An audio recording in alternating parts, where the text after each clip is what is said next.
Assalamualaikum warahmatullahi wabarakatuh. Khususnya bagi mahasiswa Politeknik Ati Padang, kita berjumpa di program mata kuliah Pembiayaan Logistik dengan topik siklus akuntansi sesi yang kedua. Karena sesi yang pertama kemarin kita udah ngebahas mengenai bukti transaksi, jurnal, posting buku besar, serta neraca saldo. Di sesi yang kedua ini kita bakal ngebahas mengenai jurnal penyesuaian. Jurnal penyesuaian adalah jurnal yang dibuat pada proses pencatatan perubahan saldo di dalam akun yang pada akhirnya akan mencerminkan saldo pada jumlah yang sesungguhnya. Nah, ini merupakan fungsi dari jurnal penyesuaian, yaitu agar pada akhir periode akun real, yaitu harta, kewajiban, dan modal, menunjukkan keadaan yang sebenarnya.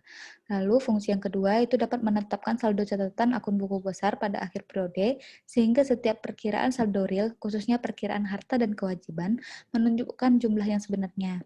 Dan yang ketiga, dapat digunakan dalam menghitung setiap perkiraan nominal, yaitu perkiraan pendapatan dan beban yang sebenarnya selama periode yang bersangkutan. Lalu ada agar akun-akun nominal, yaitu akun pendapatan dan beban, dapat diakui dalam suatu periode dan menunjukkan keadaan yang sebenarnya. Nah, ini merupakan jenis-jenis dari transaksi jurnal penyesuaian. Yang pertama itu beban dibayar di muka. Dalam setiap akhir periode, pembayaran yang dilakukan di depan akan disesuaikan dengan pemakaiannya. Penyesuaian untuk beban dibayar di muka dapat dicatat sebagai aktiva ataupun sebagai beban. Hal tersebut tergantung pada catatan pada saat penjurnalan. Yang ini nih, perlakuan pencatatannya itu ada dua nih, yang pada awal periode dicatat sebagai aktiva dan yang di awal periode dicatat sebagai beban. Nah, dia di awal periode dicatat sebagai aktiva, ini jurnalnya beban titik debit, lalu titik-titik dibayar di muka kredit. Lalu yang diakui sebagai beban di awal periode, titik-titik dibayar di muka debit, dan titik-titik dibayar di muka kredit. Contohnya itu contoh soalnya itu pada neraca saldo terdapat nilai Rp3.600.000. Di akhir periode, informasi saldo akun menunjukkan sisa Rp3.000.000, yang berarti premi asuransi yang telah menjadi beban senilai Rp3.600.000 dikurangi 3 juta hasilnya Rp600.000. Jadi contohnya gini, misalnya suatu perusahaan ini dia ngebayar premi asuransi untuk 1 tahun misalnya 3.600.000. Jadi setahunnya itu ada misalnya 3.600.000 untuk 1 tahun. Berarti kan per bulannya itu dia bayar premi asuransi kan 300.000 nih. Nah, dia ngebayar itu tuh misalnya pada bulan November. Nah, pada bulan November.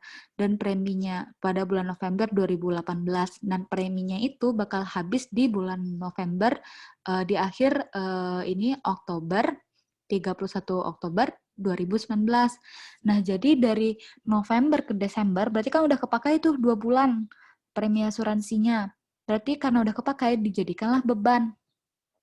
Karena berarti bebannya itu berapa? 600.000, karena kan sebulannya itu 300.000 kan, berarti karena dia udah pakai 2 bulan, makanya jadi 600.000. Lalu asuransi dibayar di mukanya, karena yang awalnya 3.600.000 itu udah dipakai, berarti kan berkurang nih asuransi dibayar di muka. Yang pertamanya asuransi dibayar di muka ini kan letak awalnya itu kan di aset tuh, sebagai aset dia kan, karena udah dipakai, berarti kan berkurang, makanya letaknya di debit. Berarti jurnalnya itu beban asuransi 600.000 dan asuransi dibayar di muka 600.000. Lalu yang kedua itu ada piutang pendapatan dan pendapatan yang masih harus diterima. Nah, piutang pendapatan merupakan suatu pendapatan yang telah menjadi hak bagi perusahaan, akan tetapi belum juga diterima. Nah, hak ini harus dicatat sebagai pendapatan di periode terkait. Yang pertama, yang jurnalnya adalah piutang pendapatan di debit dan pendapatan di kredit. Lalu kita masuk ke penurunan nilai aktiva. Nah, yang A itu di setiap akhir periode, aktiva tetap yang dimiliki perusahaan akan diturunkan nilainya sebagai akibat dari pemakaian ataupun bertambahnya umur aktiva. Penurunan nilai aktiva akan diakui sebagai beban penyusutan. Jadi misalnya kalau kayak kita beli mesin tuh kan masih baru. Setelah kita pakai setahun, kan nilai mesinnya nggak sama kayak awal periode kita beli. Misalnya di awal periode nilai mesinnya 5 juta, di akhir tahun kan bisa aja mesinnya udah agak lecet lah, rusak. Nggak mungkin kan nilainya itu masih sama pada saat awal kita beli, berarti kan harus kita susutkan. Nah, itu yang namanya beban penyusutan di debit dan akumulasi penyusutannya di kredit. Nah, Untuk jenis aktiva yang sifatnya habis terpakai karena digunakan untuk usaha, kayak perlengkapan, jurnal itu beban perlengkapan di debit dan perlengkapannya di kredit. Nah, ini contoh dari ini tadi penurunan nilai aktiva. Lalu pendapatan diterima di muka. Untuk pendapatan diterima di muka juga terdiri dari dua metode pencatatan transaksinya. Yang pertama pada saat awal periode diakui sebagai utang, maka jurnalnya itu titik-titik diterima di muka debit, pendapatan titik-titik kredit. Lalu kalau misalnya saat awal periode dicatat sebagai pendapatan, jurnalnya itu pendapatan titik-titik debit dan titik-titik diterima di muka kredit. Nah, ini merupakan contoh dari jurnal, merupakan contoh dari kasus pendapatan diterima di muka. Lalu kita masuk ke neraca lajur. Neraca lajur merupakan sebuah kertas kerja maupun worksheet yang berisi semua data tentang akuntansi dan biasa digunakan untuk memudahkan ketika hendak membuat laporan keuangan. Lalu tujuan dari neraca lajur ini adalah memudahkan penyusunan laporan keuangan, sarana menggolongkan dan meringkas informasi neraca saldo untuk meminimalisir kesalahan dan memperkirakan hal-hal yang mungkin terjadi. Lalu kita masuk ke bentuk-bentuk neraca lajur. Nah, neraca lajur ini ada 4 bentuknya. Ada yang 6 kolom, itu biasa terdiri dari neraca saldo, laba rugi, dan neraca. Kalau yang bentuk 8 kolom ini terdiri dari neraca saldo, penyesuaian, laba rugi, dan neraca.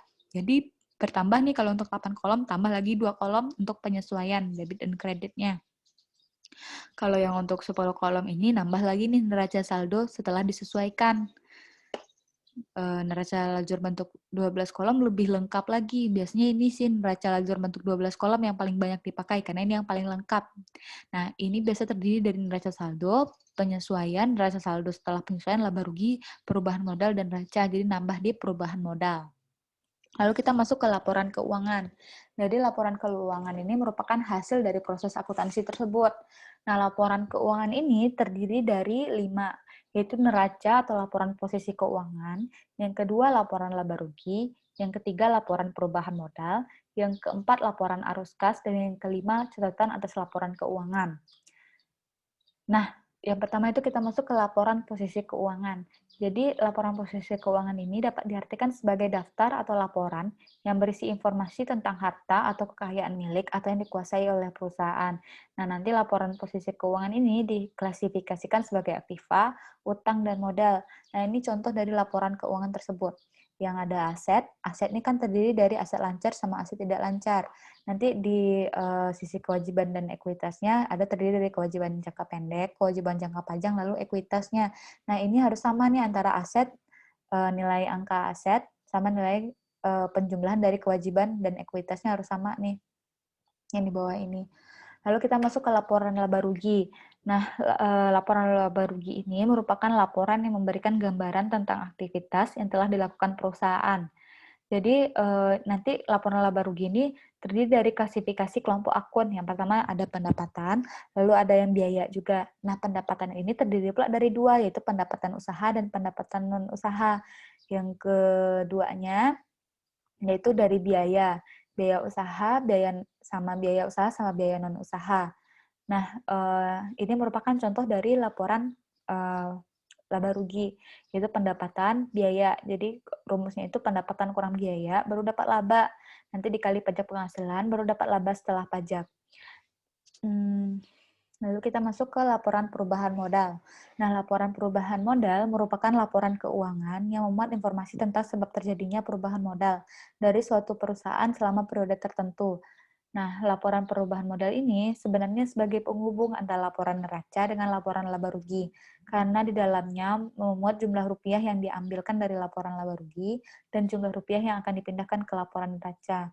Jadi rumus dari laporan perubahan modal ini adalah modal awal ditambah atau dikurang perubahan modal sama dengan modal akhir, yaitu totalnya dikurangi prive dari pemiliknya. Nah, ini merupakan sebab-sebab dari terjadinya perubahan modal. Bisa karena transaksi operasi atau bisanya karena transaksi modal. Kalau transaksi operasi bisa nih dari pendapatan penghasilan bersih 57 juta, bertambahlah perubahan modalnya. Makanya bertambah modalnya, maka terjadi perubahan modal. Atau bisa dari penyetoran atau penanaman. Nah, ini contoh kayak modal tambahan dari si pemilik, nambah lagi 10 juta.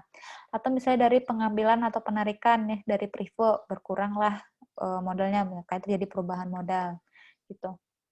Lalu kita masuk ke laporan arus kas. Laporan arus kas memberikan informasi tentang aliran kas perusahaan yang masuk dan keluar. Laporan arus kas terdiri dari 3 aktivitas utamanya. Yang pertama aktivitas operasi, yang kedua itu ada aktivitas investasi, dan yang ketiga ada aktivitas pendanaan. Nah, ini contoh dari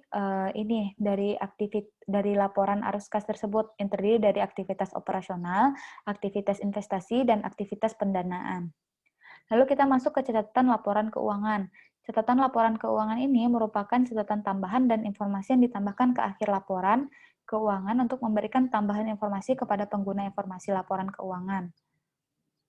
Atau kita masuk ke jurnal penutup.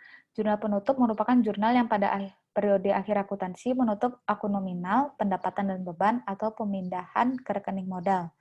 Nah, jadi seluruh akun nominal ini harus dinolkan. Saldo akun nominal tersebut akan dipindahkan ke akun ikhtisar laba atau rugi, dan saldo ikhtisar laba rugi akan dipindahkan ke akun modal. Nah, ini merupakan contoh-contoh dari jurnal penutup tersebut. Ada 4, yaitu jurnal untuk menutup akun pendapatan, nah ini jurnalnya. Lalu jurnal untuk menutup akun beban, nah ini jurnalnya. Lalu jurnal untuk menutup akun ikhtisar laba rugi, nah ini jurnalnya. Lalu jurnal untuk menutup akun prive. Lalu kita masuk ke neraca saldo penutup. Neraca saldo penutup yaitu pada akhir periode semua akun real ini kan sama, dan akun neraca akan disusun kembali karena adanya penyesuaian dan perubahan atas akun-akun tersebut, di mana saldo tersebut menjadi dasar untuk menyusun neraca awal periode selanjutnya. Nah, lalu kita masuk ke jurnal pembalik. Jurnal pembalik merupakan jurnal yang dibuat pada awal periode akuntansi dan akan membalik jurnal penyesuaian tertentu atau sebelumnya melakukan transaksi dalam periode akuntansi. Nah, jurnal pembalik ini terdiri dari jurnal penyesuaian yang kita bikin tadi, nanti kita balik lagi nih dengan jurnal pembalik. Yang pertama pendapatan yang masih harus diterima, yang kedua beban yang dibayar di muka, yang ketiga beban yang masih harus dibayar, dan yang keempat penghasilan diterima di muka. Baiklah, sekian dari penjelasan saya mengenai siklus akuntansi. Saya harap kalian mengerti. Assalamualaikum warahmatullahi wabarakatuh.